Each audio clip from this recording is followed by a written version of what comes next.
कैलास मानसरोवर यात्रेसाठी नेपाळला गेलेल्या कल्याण डोंबिवलीतील 3 पर्यटकांचा गेल्या 3 दिवसांपासून संपर्क तुटलाय।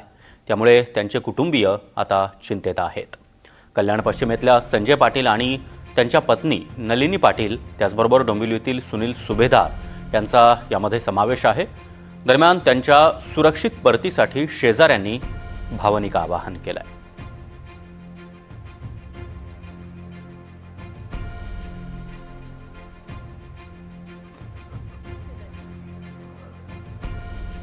और नलिनी पाटील ते लोक व्यवसायाने वकील आहेत।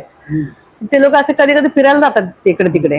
हो, मग आता आम्हाला सांगून गेले होते की 23 तारखेला आम्ही बाहेर जाणार आहे, मानसरोवर म्हणजे कैलास मानसरोवर तिकडे जाणार आहे।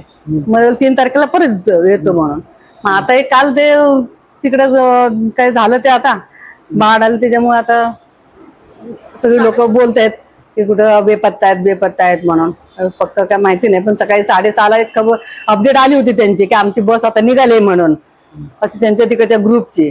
तर तिकडं आपले कल्याणचे तलाठी आहेत ना, त्यांच्याकडे आली खबर। मग ते तलाठी काल संध्याकाळी आमच्याकडे आले होते सांगायला की इथल्या या लोकांचा काय अपडेट मिळालं तर आम्हाला सांगा म्हणून।